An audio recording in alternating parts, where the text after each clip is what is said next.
Behind every great man is a great woman, and behind her is his wife. Who are you going to believe, me or your own eyes? These are all great quotes by Groucho Marx. But the greatest quote ever from Groucho Marx is probably this one. And I'm going to read it because I want to get every single word of it correct, since it's important. I, not events, have the power to make me happy or unhappy today. I can choose which it shall be. Yesterday is dead. Tomorrow hasn't arrived yet. I have just one day, today, and I'm going to be happy about it. Not bad words to live by. Could come to think of it, it's a rather serious thought from a man we don't often take seriously. I mean, Groucho Marx normally doesn't cause one to think of Hegel or Kierkegaard or Jean-Paul Sartre. But the fact of the matter is that this is probably more influential than anything any of those guys ever wrote. And when was the last time you heard one of them quoted by somebody winning an Oscar or even a CEO banging the gavel at the New York Stock Exchange? Now, what I want to talk about tonight are the 3 reasons that Groucho was happy. We all think, oh, it's real easy to be happy. Groucho had this great movie career. Why wouldn't he be happy? The fact of the matter, though, is that it didn't start out that way. He worked for years in vaudeville. And you notice how those lines I threw out there, they were funny? And people always think, oh, funny people, they're just born with wit. It wasn't from just being witty. Groucho rehearsed and rehearsed. He never quit on a bit, and this is something great to think about in life. Instead of quitting on it, oh, it didn't work, oh, it won't work, Groucho used to say to Chico, his alcoholic gambler brother, who didn't like rehearsing, by the way, imagine that, we're going to rehearse it until the bit is funny. Again and again and again. Practice, practice, practice. That's why Groucho was so funny. Now, in addition to that, not everything turned out perfectly.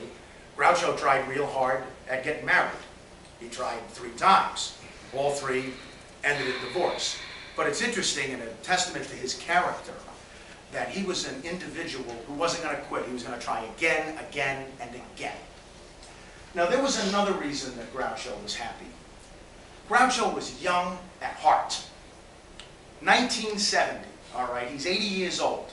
He and Mae West attend an Alice Cooper concert with 20,000 other headbangers. As they watched Alice Cooper decapitate himself in concert, Groucho said this along with Mae West. He looked up at the stage. Good vaudeville. Very good vaudeville. Groucho didn't say, these kids today and their music is horrible. Groucho was having a good time. Anyone here remember Dick Cavett? Anyone here remember Dick Cavett? Who were some of his, remember his guests? John Lennon. Let's say another guest that he used to also, Woody Allen, who absolutely worships Groucho. Groucho went on that show, which was the mantra of the Woodstock generation.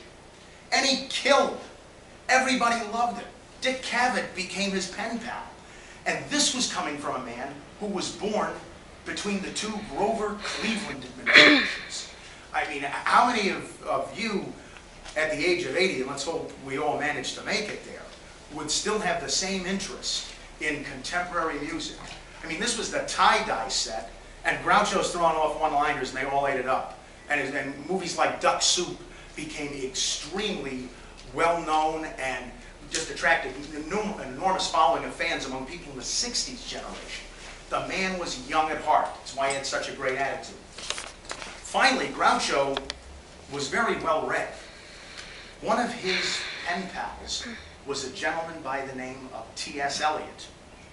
We normally wouldn't think of literary figures being someone who would correspond with comics at the time.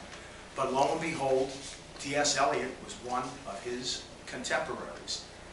And to sum up his great attitude, another quote from a book of letters he wrote, You may remember the movie Confidential that came out about that. Kim Basinger was in it. Anyone see that flick where they kill people and all that, and you got all these people running around? It was great. This is what he wrote to Confidential magazine. Gentlemen, if you continue to publish slanderous pieces about me, I shall feel compelled to cancel my subscription. Prime example of a man who just had a good attitude, took things in stride, but he was well read. He was very disciplined, and as you can tell, he was also extremely young at heart. And that's why every day he could wake up and say, I, not events, have the power to make me happy or unhappy today. I can choose which it shall be. Yesterday is dead.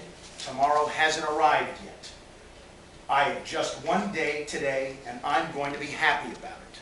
And you should be too.